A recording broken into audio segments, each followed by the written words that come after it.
if I can always find a metric that will turn what seems like an emergent property to a non-emergent one, how should one interpret emergentness?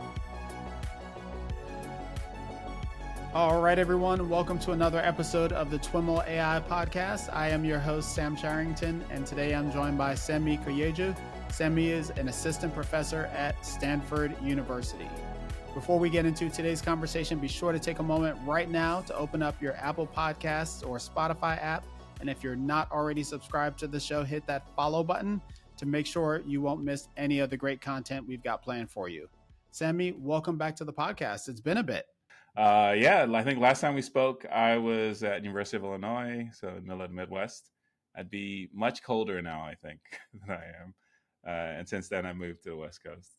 Nice. And you're enjoying it based on that smile on your face? Yeah. I'm also just a smiley person, but so far so good. I think, excellent environment, great colleagues, great students, great weather. Can't complain. You had a great year at this past NeurIPS with two of the papers that you worked on winning awards. One was an outstanding main track paper award for our emergent abilities of large language models, a Mirage, as well as the award you won in the benchmark category, DecodingTrust, a comprehensive assessment of trustworthiness in GPT models. Before we dig into the specifics of those papers, maybe catch us up on kind of how you're thinking about your research agenda broadly and kind of what led you to focus on, what are the threads that tie together these couple of projects? So my lab broadly is interested in trustworthy AI systems. We think both about foundations. So what does it mean? Think about measurement and assessment. What are the gaps in current systems? And then we think about mitigation. What can we do? And what are the tools that we can bring to bear to help close trustworthiness gaps in AI systems once deployed? Given that the couple of papers that we'll be focusing on are focused on language models and GPT and the like, that clearly has become a focus for you as well. Indeed, it's quite fascinating. So at least on the AI applied side, I think we most of our effort was much more closely tied to vision a couple of years ago. And I think maybe as a consequence, both of the colleagues that I had around, things that people found most interesting, the problems that, at least the applied problems that were animating a lot of the work. I think you're correct that none of us escaped what happened a couple of years ago that I think changed the attention of a lot of the world, but definitely the AI world towards thinking much more about language. And my students definitely got bit by the bug, and I think have maybe initially a bit kicking and screaming, but I think pulled me into thinking about language much more. I've found it fascinating. I think weirdly I avoided language as a grad student. I remember actually distinctly going to some of these shared cross lab meetings that had folks from core ML like I was, but folks from language and other areas, and not being able to make heads or tails of the language part of the work. I think, at least in discussions at the time, they were fairly heavy with lingo within the area, and just seemed so far from like stuff I was comfortable with. And I just never bothered to really get into it. And I think, for better or worse, everyone's paying attention now, and hopefully we're not doing it too badly. I think folks that are either linguists or like core NLP people sometimes complain about how the rest of machine learning engages in some of their research. But hopefully they would agree that some of our contributions are positively affecting language specifically. But again, we think of our role, both me and, again, broadly the lab, as foundations. So we hope that many of what we pull out are things that apply broadly beyond specific sort of modalities, but also perhaps beyond specific applications as well. But sometimes it's a bit of finding the right balance is part of the game, if you like, of sometimes going deep in a particular area, sometimes trying to pull out themes that seem broad and apply to many things. And I think so far so good, and trying to find some balance between that. So, I have folks in my students in my lab that are very deep in nitty gritty in specific areas in healthcare and language, as we've been discussing. I have others that like to be much more abstract. I think the synergy actually works quite well. So, pretty happy so far with the combination. One of the papers that I mentioned, specifically the our emergent abilities of LLMs and Mirage, uh, challenges a core idea that we've kind of come to hold about LLMs, or many have come to hold about LLMs. This idea of emergent properties or emergent abilities, and you really cast doubt on that idea with this paper. Talk a little bit about what set you and your co-authors down the path to explore this particular line of work. Yeah, that's been a fascinating, almost roller coaster paper for the group. So, full credit to the student leads, Rylan Schaefer, who's sort of the initial lead of the paper, and then Brando Miranda, who helped a ton with sort of fleshing things out and making the paper what it is. So, a lot of the beginning of this started with an observation Rylan made when I'm reasonably certain he was taking a NLP class, so a natural language processing class, where part of the class included discussing foundation models and related kinds of tools, and discussing this phenomenon that some of our colleagues had observed that suggested what they called emergence. This Mm-hmm.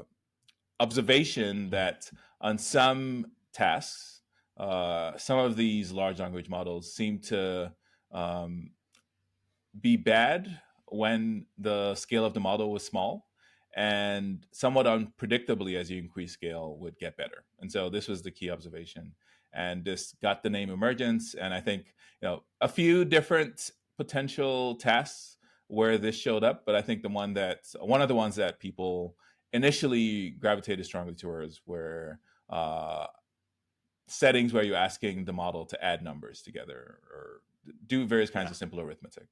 Um, and various reasons why this was interesting. I think one reason why there was a lot of interest in this application was that there's a hypothesis that the ability to do arithmetic is tied to some aspects of reasoning.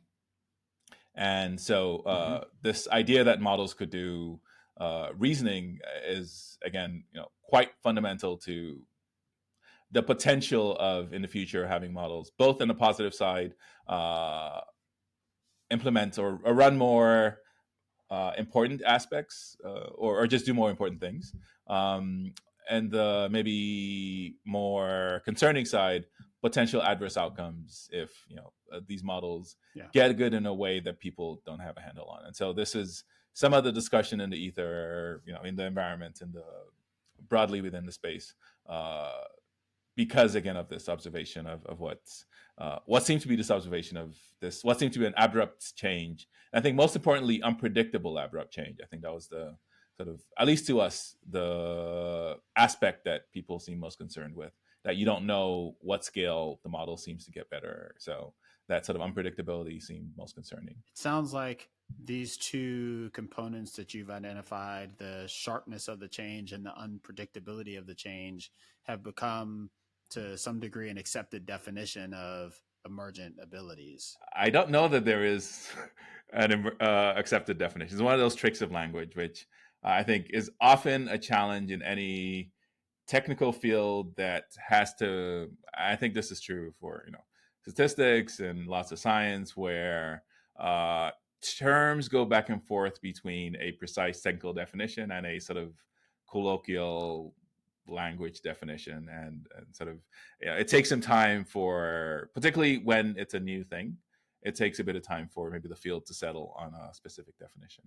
We took one that seemed sort of precise based on one of the papers that again was, as you said, so changes in model behavior with scale, model performance with scale, that are unpredictable in terms of when they happen and have this sharp behavior. So what seems like a phase change in maybe physics terms kind of behavior in terms of performance from sort of 0 to suddenly the model being extremely competent to some kind of task. Yeah. What resonated really strongly for me with that definition is how closely it correlates to some of the graphs that you use to illustrate the idea of so-called emergence, I guess we can say. For example, arithmetic ability with respect to scale. Like, it's just an exponential graph. There's a knee in the curve somewhere, and the idea is that that knee is sharp, and we don't know where that knee is going to happen for new problems. Indeed. Yeah. So maybe just digging a bit into some of the methodology and some of what we tried to pull out. So I think Ryland's initial observation was that this property, this what was called emergence, seemed to happen for only certain kinds of metrics and not others. And I think this was what led to, again, all of our thinking along these lines in the work, because at least initially our thinking was, if this was something fundamental, the specific way you measure it should have maybe at least a limited influence. I should say I spent a huge chunk of my career talking about metrics and trying to convince my colleagues to spend more time thinking more carefully about metrics. I would say, none of the other things I've done have had nearly as much impact as what we thought initially was just an interesting side paper. I don't know that we thought that it wouldn't be folks would find it nearly as interesting as they did. But anyways, this is something that I think I've tried to hammer, highlight all through my work, because there are lots of examples all through machine learning where we sometimes are just too lazy about thinking that metrics are sort of special given and not given. When I say this, I just want to be careful about word choice here. But most often what happens is whoever writes the first paper on a topic picks some measure, and then pretty much everyone else just uses the same thing.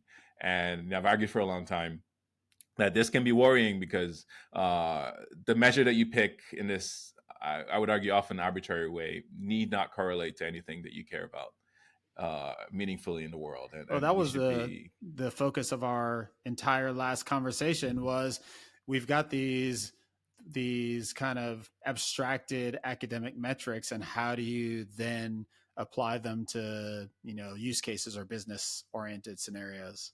So exactly. So that's a theme that has been a thread through a lot of my work. Here, I think what was interesting, and again, Ryland first observed this, was that the difference between the metrics that seemed to correlate with emergent behavior and the metrics that didn't seem to be, we haven't found a good name for this. We sometimes call this sharpness or harshness, but it's the idea that the metric doesn't give partial credit. So it's a measure that sort of you get full credit if you get the answer right, and no credit if you get anything wrong. Kind of an all or nothing credit assignment issue. Indeed. Okay. That seems to be at least one of the key characteristics of metrics that seem to have, again, the results being what might be interpreted as, again, an emergent behavior and some performance.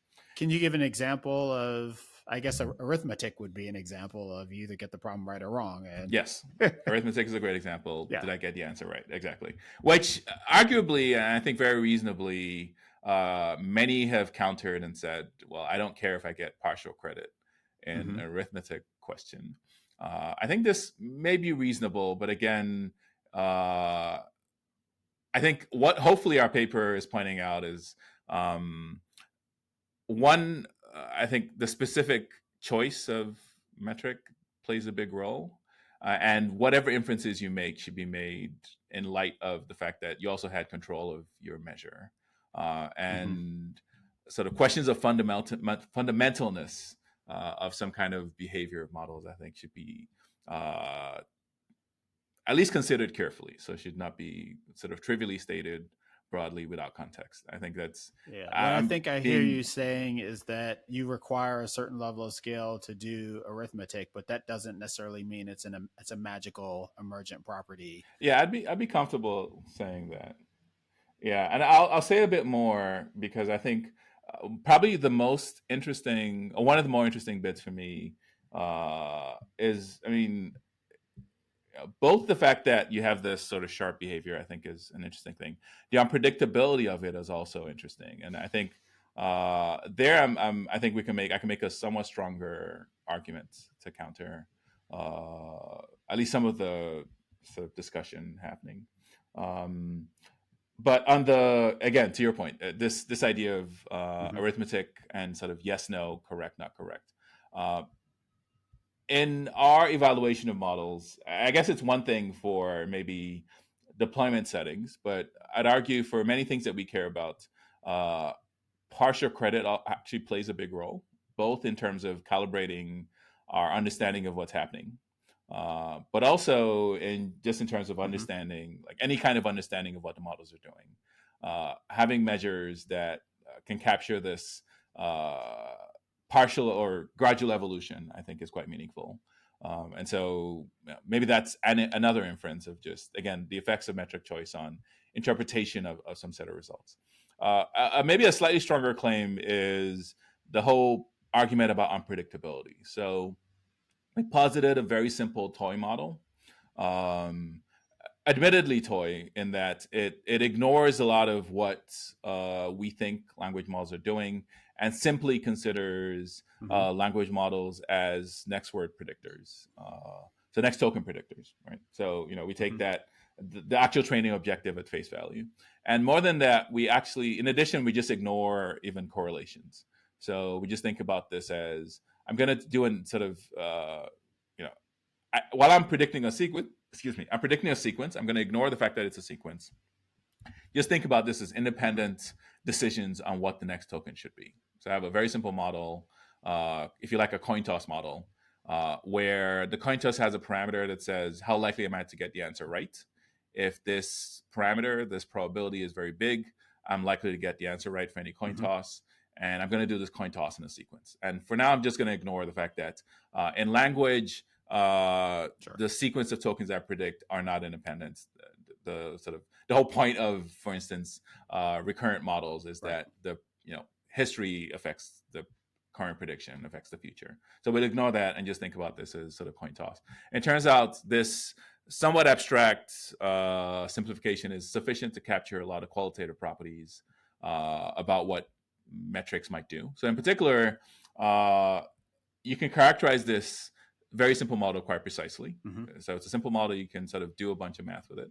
And in particular, you can work out what you expect to happen as Mm. I change the probability of success. Hmm. So if I change the probability of getting an answer right, what do I expect to happen if I'm measuring the number of times I get a sequence correct? So this allows us to reframe the addition question as, uh, how likely am I to get Yeah. 4 or 5 numbers correct in a row? So Right. I'm ignoring the fact that I'm actually doing addition. I'm just thinking about this. I'm going to pick the next token. Will I get the next token right or wrong? Right.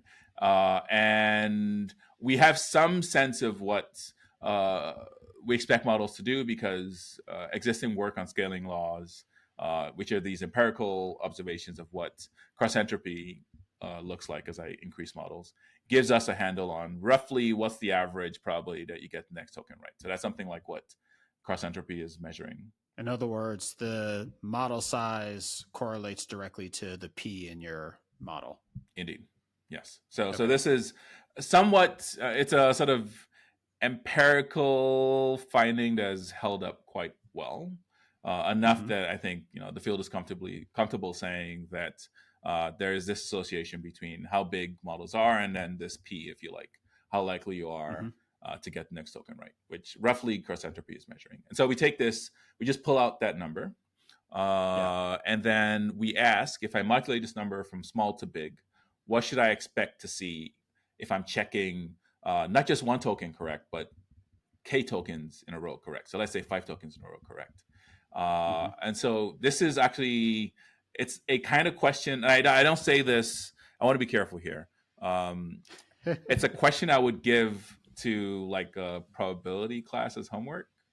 But I Hmm. don't say this in a dismissive way to any of the claims that I've made. I'm mostly, again, this is a simple model, but it's simple, but it's sort of simple enough to illustrate the point, I think, quite clearly. But it's a question I might ask to a probability class. How likely am I to get 5 answers in a row correct if I have some sort of known probability of getting one answer correct? So roughly, if I'm going to make a mistake, well, if I make a mistake in the first one, then I'm done. I might get the first one correct, or I make a mistake in the second one, then I'm done. So you can work this out by looking at sort of the sequence of predictions and just simply use that simple single parameter of how likely you are to get the next token correct based on a simple fixed probability model. And if you do this, you see a curve that looks notoriously like the emergence curve. So this overall accuracy measure changes from close to 0 to sort of close to 1. Is sort of perfectly predicted by, again, very simple probability math. And I think more importantly, our results, while on this very simple toy model, match or sort of predict the observed data quite well. So if you look at arithmetic problems, and if you look at the sort of the number of tokens I need to get right to get 5 plus 5, say 4-digit addition right. So to get 4-digit addition right, you generally need to get 5 tokens correct, because sort of 4 digits, and then often there'll be a sort of if the numbers are big enough, there'll be something that will roll over. And if I just plot with this very simple model, assuming there's some fixed number that tells me how likely I am to get the first token right, second token right, third token right, fourth token right, and so forth, I plot out what should I expect to see in terms of overall probability that I get all 5 tokens correct. And if I plot that out, that has the same kind of S shape as you see in the emergence curve, very close to 0, because any mistake, when we have low probability of getting things right, you get hurt by any of the tokens being wrong. At some point, the probabilities get high enough that you're likely to get all of them right, and then it suddenly shoots up. And so it sort of looks qualitatively pretty much the same.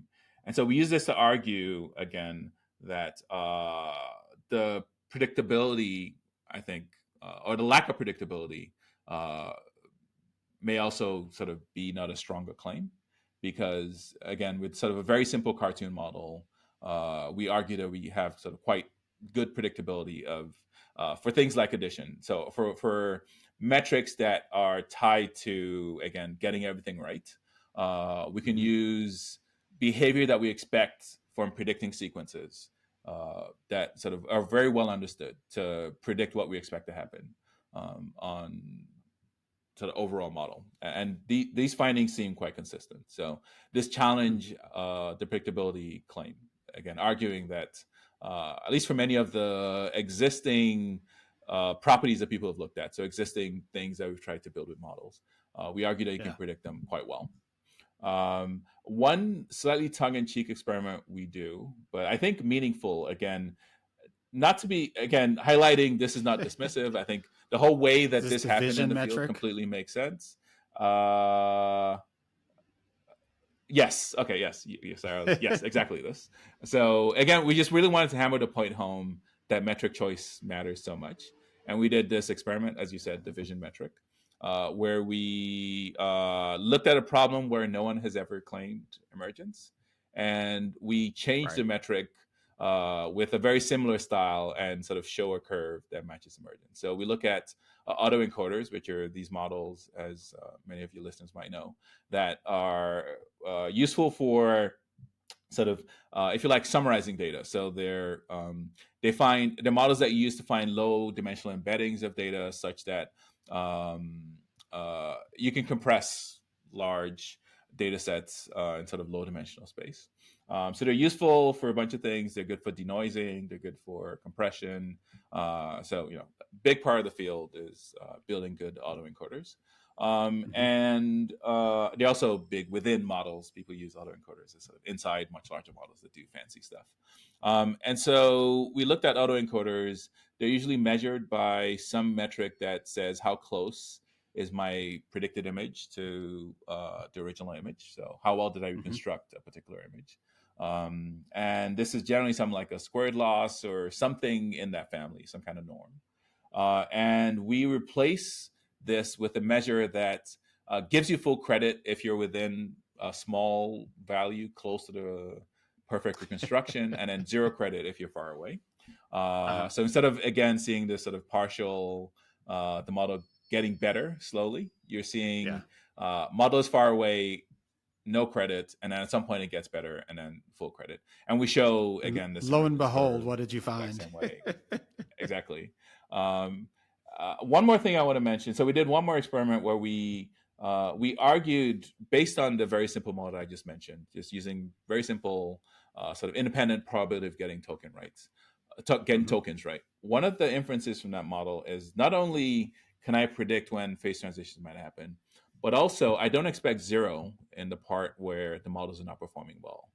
I actually expect to see a little bit of signal, because even though, again, the idea is on the x-axis, if you can visualize the curve, on the x-axis I have sort of how likely am I to get the next token correct. So this goes from 0 to 1. If I'm 1, I'm perfectly going to predict the next token. If I'm 0, I'm going to get the next token completely wrong. And on the y-axis, I'm predicting how likely am I to get 5 tokens in a row correct. Right. So the x-axis is controllable. So we can go from what happens if it's 0, we never get a token correct. What happens if it's 1, we get all the tokens correct. And the y-axis is this model of how likely am I to get k tokens in a row. So some kind of sequence of tokens correct. So this is capturing, again, this geometric is actually a technical term. You get a distribution that captures sort of what you expect to see in terms of probability of error.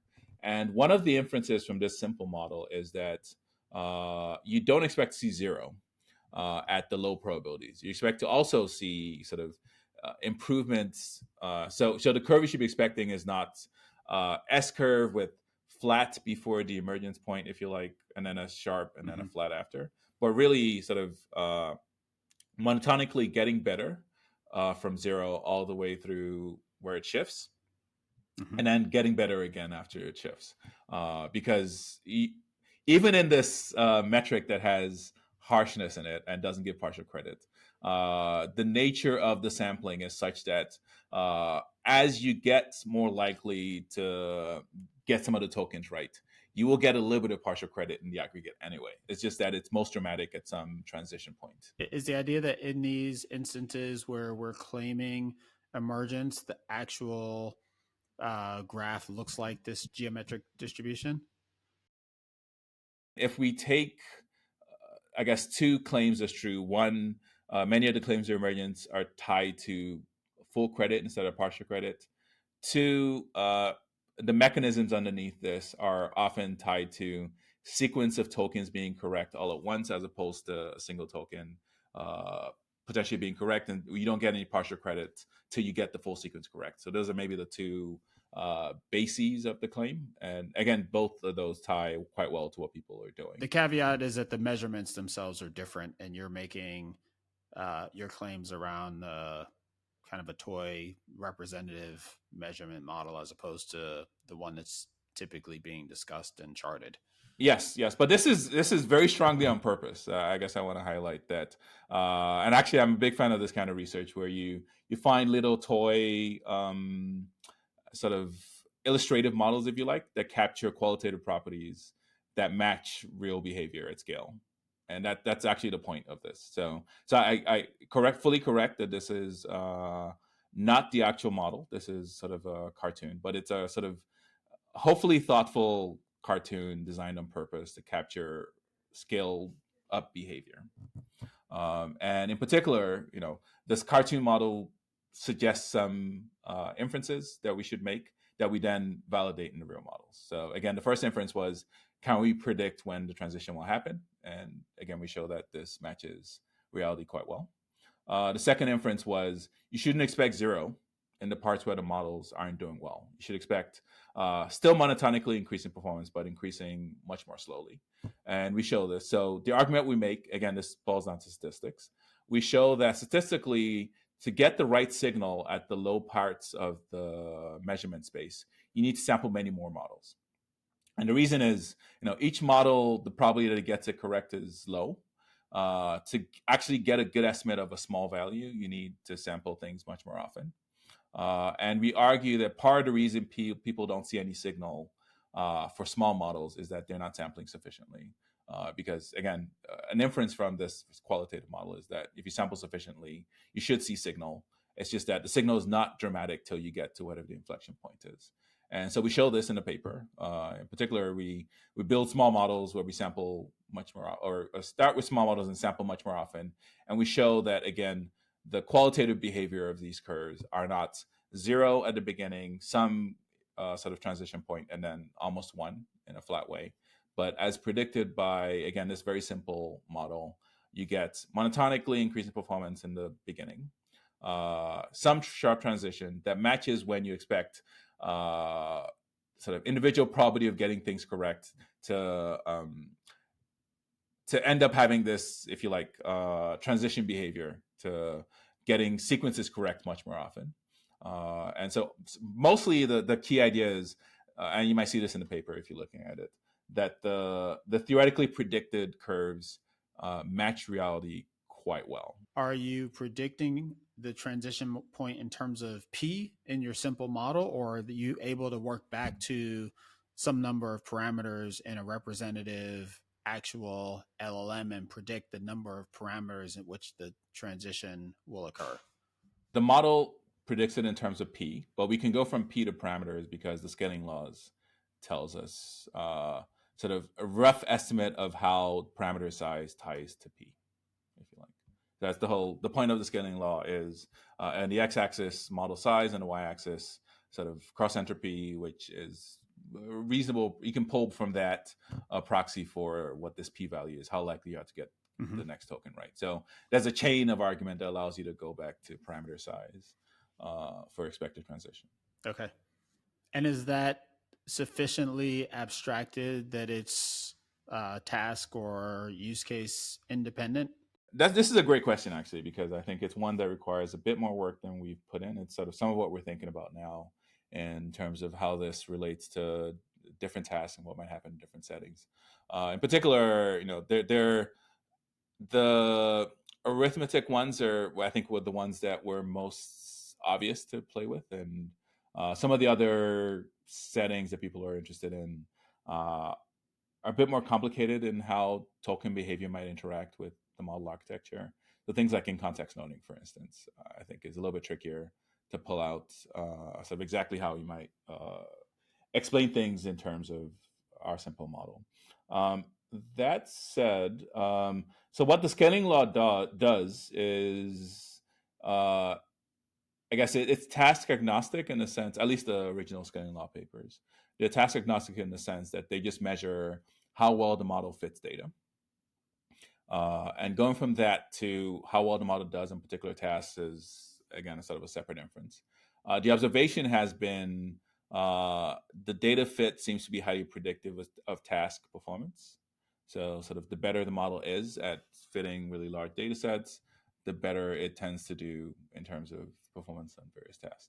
That said, there is sort of some gap there to fill that ends up being filled in a application specific way in terms of like how the scaling law performance prediction ends up tying to how well the model might do on a particular task. And I think you're correct in saying, we partially part of our argument allows to partially like close the full loop on some of the particular tasks. Most, I think, obviously arithmetic, but maybe not on some others. So that leaves some work to do. Maybe keeps my students still excited on some aspects of this work on fleshing out the full chain for other kinds of tasks and what maybe the right conceptual framings of the model is. But hopefully, again, and the big takeaways being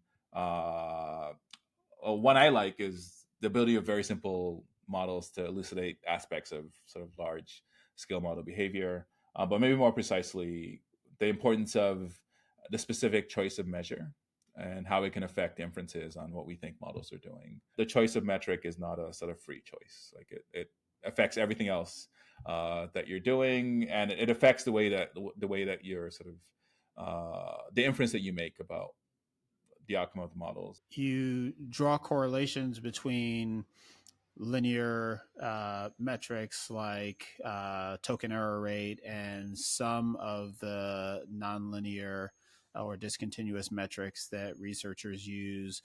How should a researcher think about metric choice in light of the results of this paper?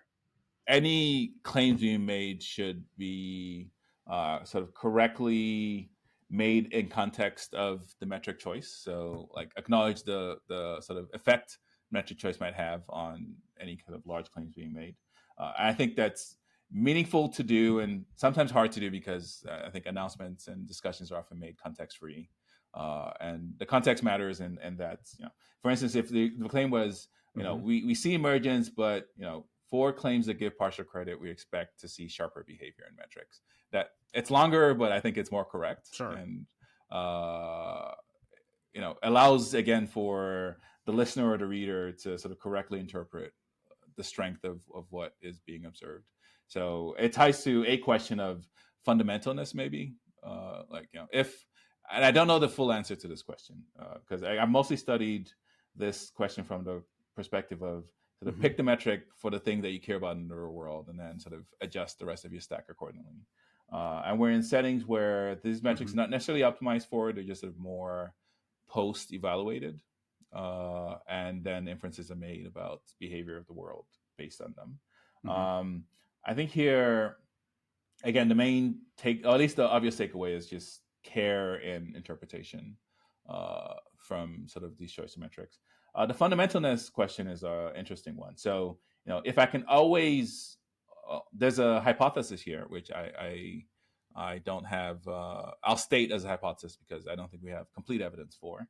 But the hypothesis is that I can always find a metric that will sort of turn what seems like an emergent property to a non-emergent one.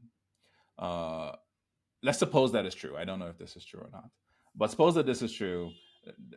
How should one interpret emergentness, if you like? So, does that mean emergentness is fundamental or not? It would imply that emergence is a very fuzzy and metric-specific label as opposed to something fundamental. I think everything is measurement specific and specific, and like we try too hard. I think incorrectly often to sort of overgeneralize statements and claims, and like most things are dependent on how you choose to measure them, and sort of the inference, the sub aspect of the property that you're trying to pull out. So, should we worry exactly how much do we care about emergentness? I think some camps do. I guess the field now has camps, but anyways, some camps do quite a bit for various reasons. If we do, then then do we care about how fundamental they may or may not be? I think that's a question the field has to figure out. And some of our current research is trying to understand better. Again, like I said earlier, the sort of full chain thing, all the way from specific tasks to overall model behavior. To like what things may be fundamental or not. Another thing, a easier claim to make is for any problem, I can probably find a metric that will give me something that looks like emergence. So this is the opposite direction. This is not saying I can always find a non-emergent metric, but I can, the opposite claim I can make more easily because again, we have an example in the paper, and I feel reasonably confident I can do this. For any metric that ever gets better, I can find a way to reconstruct it in such a way that it will get better in a way that looks sharp and sort of unpredictable to a lay eye. And so again, I think it forces some reconsideration of claims made without context. At least, the very least, we hope that this is what this work is doing, and forces again consideration of the metric that you choose and what inference. I'm repeating somewhat, but at least for the folks building models and explaining them to the general public, the way the general public ingests these things, the way policy is made around these things. Context freeness can be worrying, almost dangerous. You want to be careful about like adding context appropriately because all of this, for better or worse, it all matters and can't be removed from how we think about what models are doing. Let's shift gears, and unfortunately, I don't think we'll be able to do the second paper justice due to time. But again, your Decoding Trust, a comprehensive assessment of trustworthiness in GPT models, was another award winner in the benchmark category. Unpack that paper and what it has attempted to do. So this was work with lots of awesome people. The lead author is Boshin Wang at Illinois. The sort of lead senior person, if you like, or at least their advisor, is Bo Lee, who's now at UChicago. But this brought together folks from a bunch of different places. Me and some of my students out of Stanford, a few Illinois people, some Berkeley people, some Microsoft research people.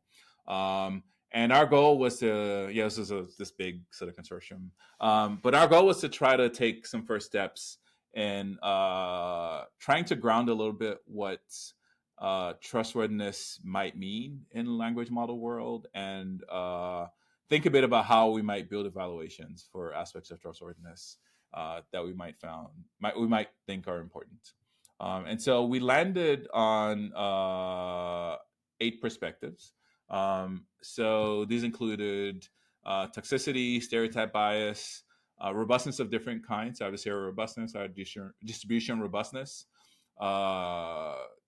privacy, ethics, and fairness. And for each of these, we came up with some evaluation. So some way to query models. These were all of these were designed to be query style.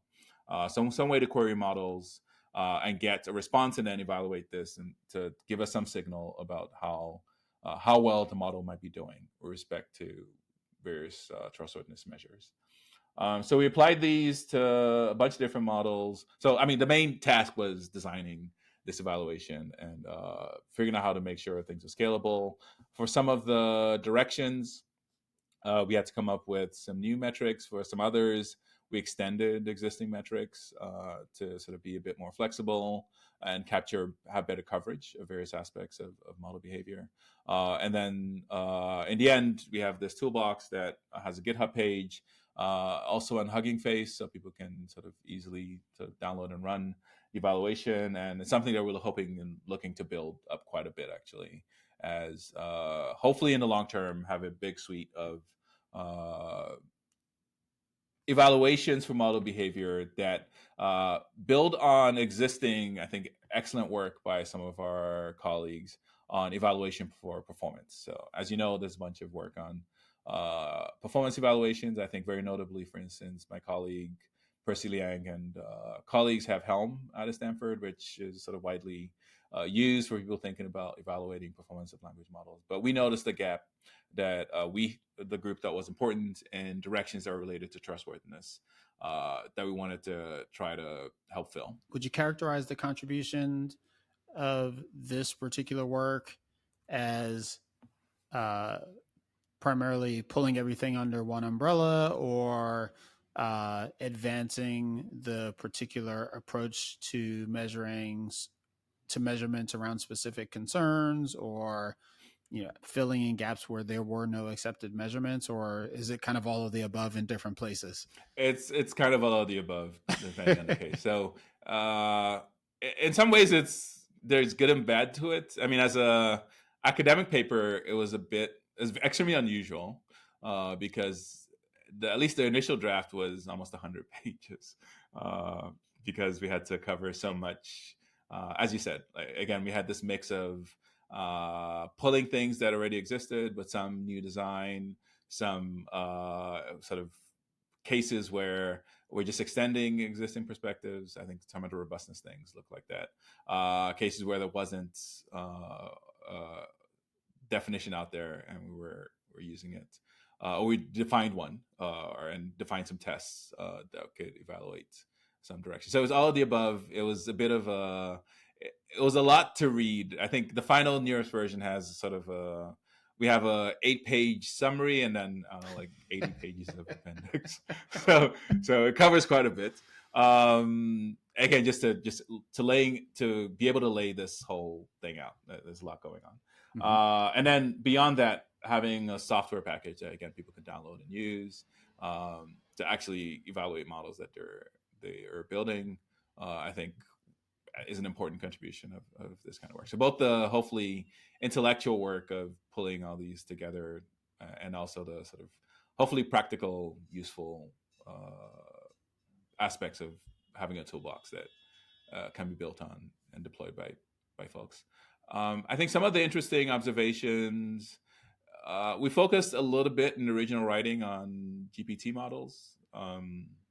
So 3.5 and 4 at the time we evaluated the most. Um, Mostly the observations were positive in the sense that models do seem to be getting better. Mm-hmm. Meaning there were meaningful improvements in many of the evaluations that we did from 3.5 to 4 in almost all the directions. One interesting one, and I think this points to a fascinating tension in trying to build general purpose models that follow human behavior, is that some of the perspectives uh, relied on the model not following instruction when the instruction was thought to be potentially harmful. Mm-hmm. So you can imagine, for instance, ethical settings where you'd want the model, like the right answer is um, if you try to prompt the model to say something or implement something unethical or give you a particular response that's unethical, the right answer, at least in our collective reasoning about what we want for the models, is that they don't do this. Uh, Mm-hmm. but if the model is good at following instructions, it does what you ask it to do. And this leads to a weird conflict in Mm-hmm. that, in particular, we found some of the directions that we covered.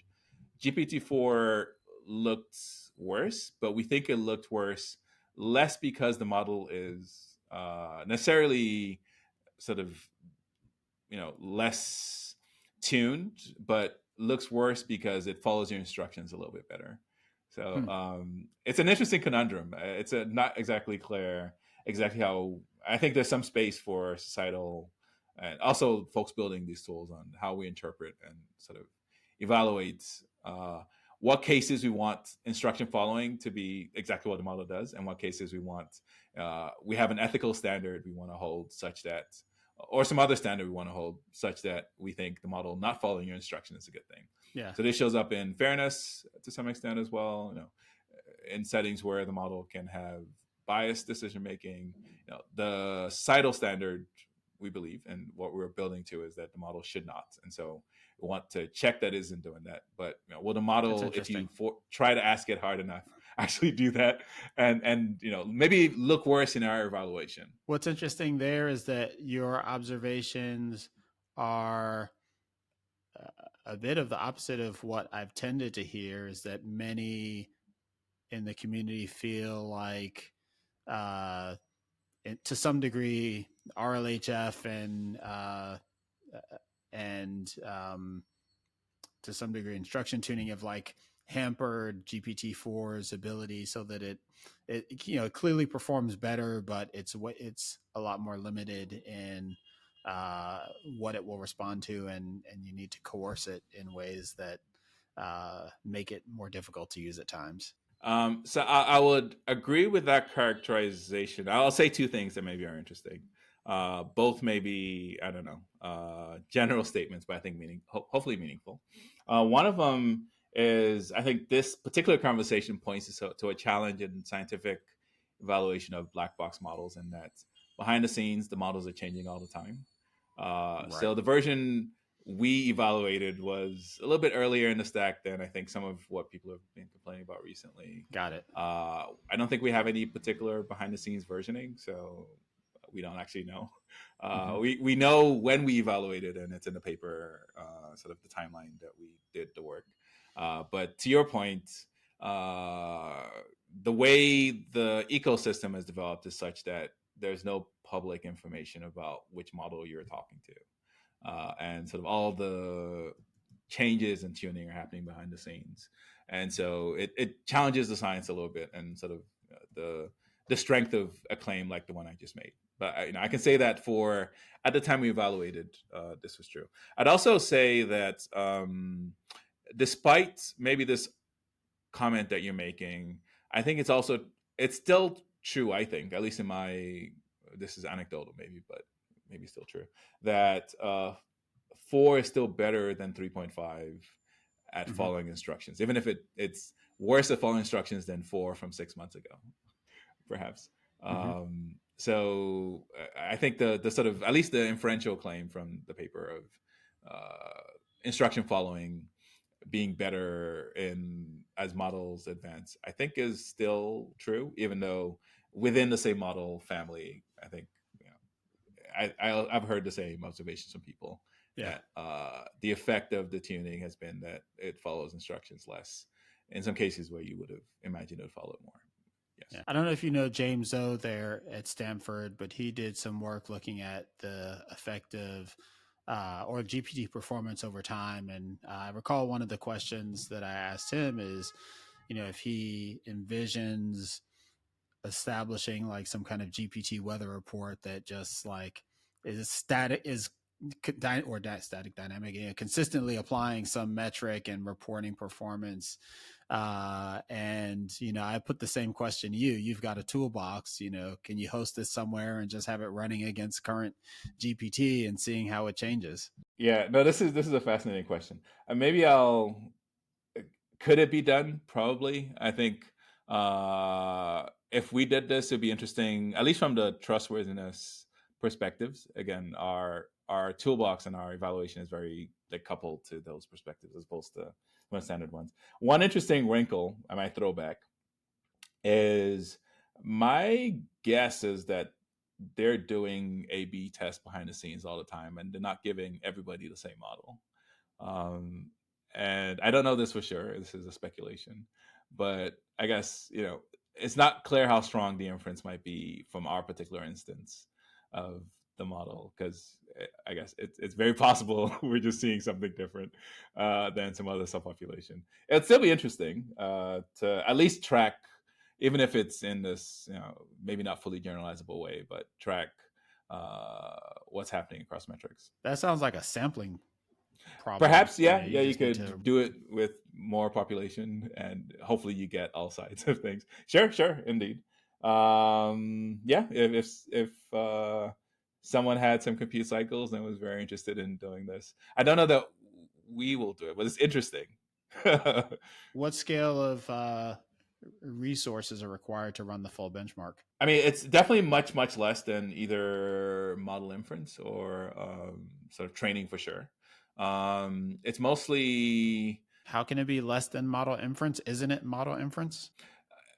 inference from the sense that for many of these models, the inference is external. So, like GPT, for instance, we're not hosting a GPT instance.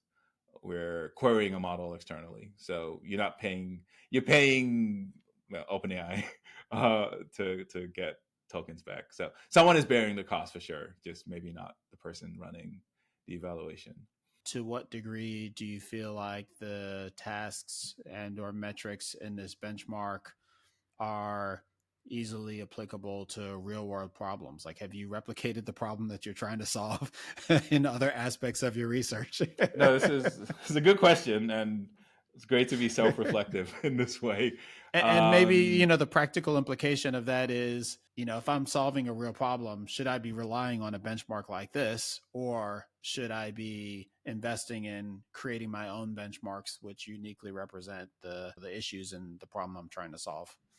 Maybe I'll reframe your question slightly, because a version of this question that I've been thinking about a lot recently is sort of what level of general purposeness is the right level of abstraction to be thinking about evaluation for models. So a lot of the evaluation stack thinks about models mostly user facing, in the user can ask anything, and thinks about what we might evaluate.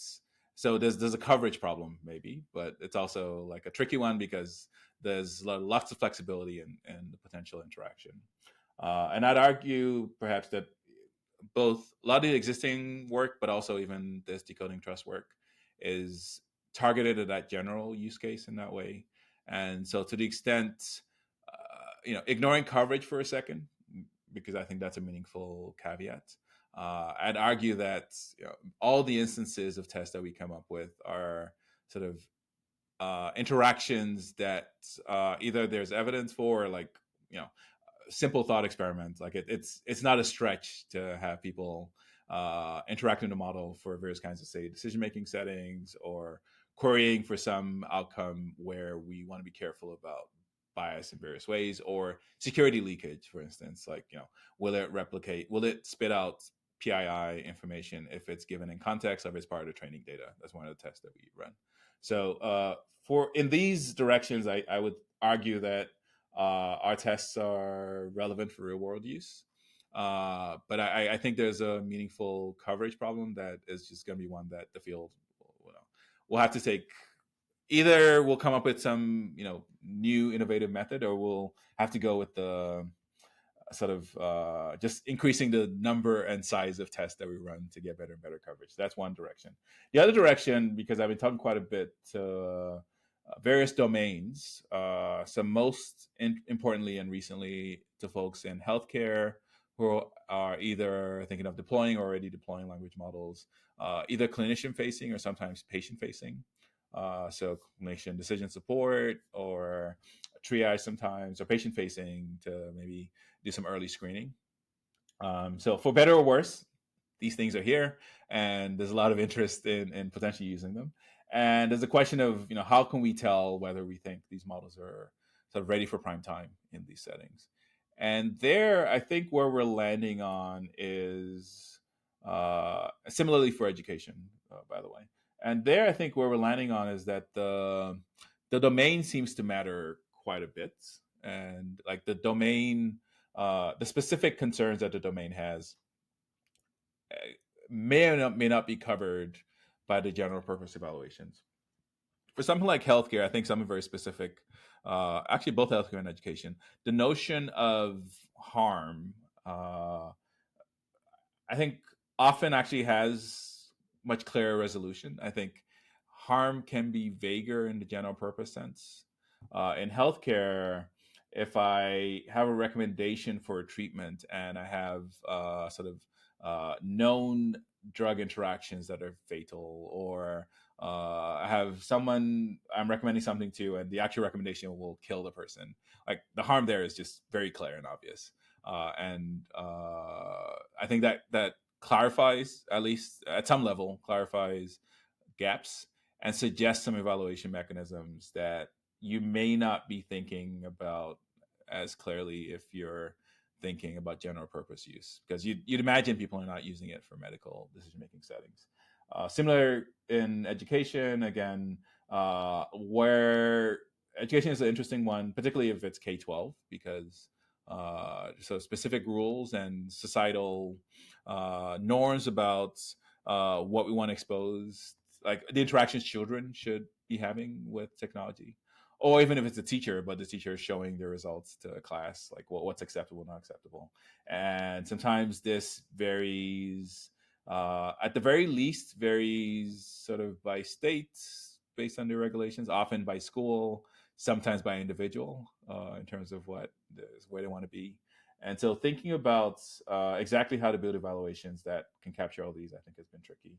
Where I hope we will go, and I think some of what we're building and working towards is, I'm optimistic of a path where we can get good at sort of having a very large suite of possible evaluation tests, and then be able to pull which subsets of these are relevant for a particular context. A context might be, again, particular domains. I mean, I say these as healthcare. Healthcare itself is huge, right? There's specific specialties. They all have specific interests. So cardiology and radiology care about often different things. And in fact, I mean, as an aside, often issues with healthcare often come from the fact that they're competing interests for the different specialties and what they think is most important in your care, right? And so, I mean, that's an aside, neither here nor there, but it's, at least for this conversation, but it brings up maybe challenging questions on how we might think about evaluation, and at what level of abstraction, or what level of use, if you like. So general domains, specialties, individual hospitals, individual doctors or clinicians. Purchase on this problem, I'm optimistic of the route of we can build a large enough suite of tests that we could sort of, the work becomes what to pull for specific contexts. I think there's some interesting work in maybe personalization said broadly, but like specialization, if you like, of tests. So are there ways to semi-automatically figure out what subsets of a large suite of tests are most relevant to a particular individual, maybe tied to their values, is something with some other colleagues have been playing around a little bit and understanding a little bit better how people's values affect how they interface with technology. And so maybe there's some space to be able to capture some of that in how we think about tests at different levels of abstraction. So maybe, I went off on a slight tangent, but hopefully I think capture some of the spirit of your question. So it's a hard one. As a nominal general statement, yes, I think we're building tests that we think are relevant for practice. As a specific statement, I think there's still some gap in what practice means and different resolutions of what that might mean, and how we can build tests that evaluation suites that I guess I'm hopeful for the route of being able to do this in a way that can be extendable and scalable. Granted that these are black box evaluations, I'm curious, do you see any issue extending them across architectures? And I have a specific point in mind, and that is kind of bare LLM versus a retrieval augmented scenario. Would you apply the same metrics approach equally? Yeah. So a quick aside, I think one of the interesting tangents that we've been also considering is like you've alluded to. We say LLMs like I guess a model, but really they're mostly systems. They often have stuff around them. I think as you're talking about, Mm-hmm. retrieval augmented generation is now common. Tool use of various kinds is common. There's another thing that I was going to Guardrail say. Guardrails, systems. exactly. Yes. So stuff around are Mm-hmm. common, and these change qualitatively the behavior of models. For these tests, so the Mm-hmm. tangent I was going to go on is I think there's also space to think about how to evaluate all of these tools separately, which I think could be interesting because it allows for maybe some interesting. I could imagine the use case of being able to mix and match, for instance. So, In a black box setting, or assuming you had access to the tools independently? could I do, for instance, good evaluation of a RAG tool without in a black box way? Sorta, kinda. They're maybe not black box, but there are like existing evaluations of embedding, for instance, embedding quality that should correlate with how the RAG tool ends up working in practice. Uh, Probably full system tells you something that you may not get because system interactions can sometimes defy individual evaluations. But I find that whole direction fascinating, as I guess as an aside. I would say, at least for decoding trust and similar evaluations, they're all purely prompt. So, in some sense, they only care about input and output from the point of view of the test. So, like they're testing the system, whatever the system is. I think because of this, there's some. We were talking about, or I was alluding to coverage earlier. There are probably some coverage gaps because there are some parts of evaluation that are tricky to do without transparency. I think there's some meaningful gaps in understanding, for instance, training data, because we know that it affects models in particular ways. There's a line of work that some of my other students are playing with. I also very interesting on thinking about data contamination. So this is a big issue in evaluations and tests, as you might know, because two things. One, many of the tests have data sources that are effectively online because they're open tests, sort of by design, so people can use them. But again, this is not a statement or an accusation, but it's just an observation. If I'm building a model, the obvious thing for me to do is to train my model on the test because I'll look really good with respect to that test data. And so the incentives are sort of set up in that way. I'm not, again, I have no evidence that anyone is doing anything. I'm just observing that like this is a problem.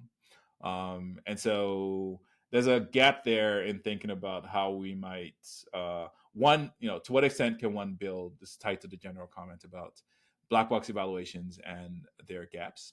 And in particular, this training data gap is one that is salient for me. There's also, I think, meaningful gaps in being able to examine weights and sort of say meaningful things about them.